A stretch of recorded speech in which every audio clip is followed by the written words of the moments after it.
had a pretty big summer. I got a breast reduction this summer. Thank you. That is also how I feel. I love it.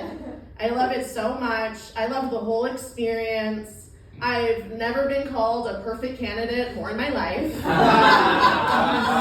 Really nice. We love Nurse Stephanie. I remember she was like, I'm so sorry, but we are gonna have to lipo your back. And I was like, oh no. Stop it. Are you gonna have to lipo my chin too? Because that would be crazy.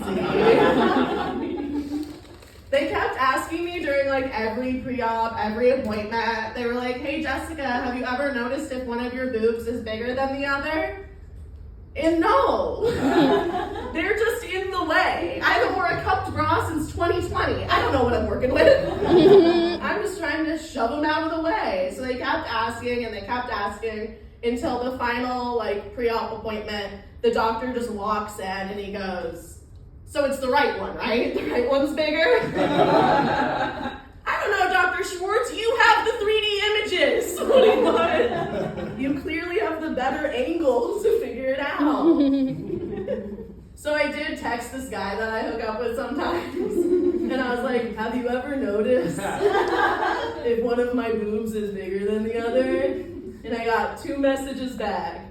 He said, no, I've never noticed. Is it the right one? I think he noticed. I think he may have noticed.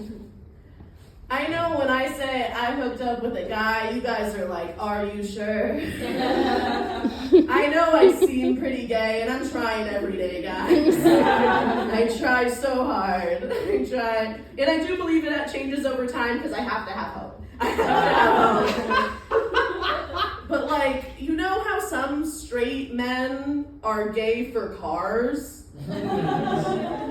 That's the kind of gay I am for women. Like, and I see one walking by, I'm like, wow.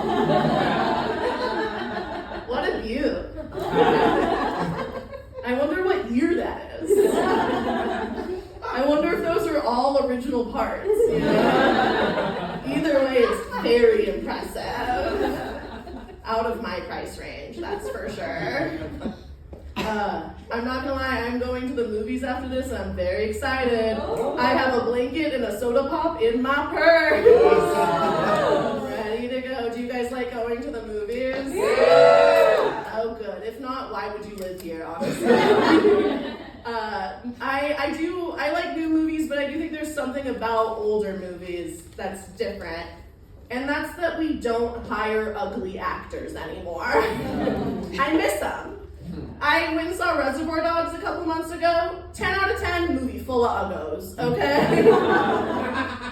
And this is true because ugly people try harder. So they bring a certain zhuzh, you know? That movies today are missing. And I said that once, and someone came up to me and they were like, Jessica, you're not that ugly. I know, how crazy that she assumed that I think that I work hard. That's wild. It's absolutely bonkers. No, I know exactly how hot I am. Like, if I was a little bit hotter, I'd probably think I'd have a really good singing voice, you know?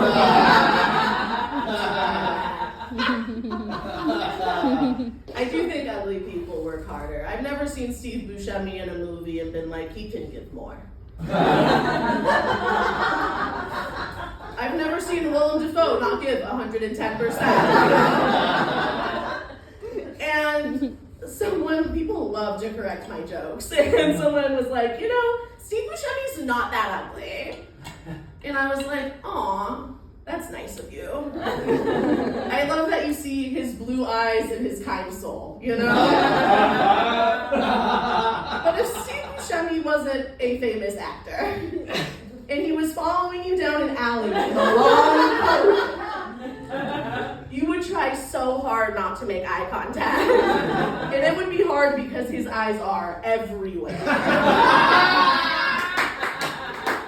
Oh man. I think it's not fair that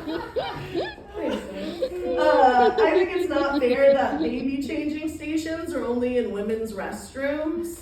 That doesn't make any sense to me because most of the people I know that do cocaine are men.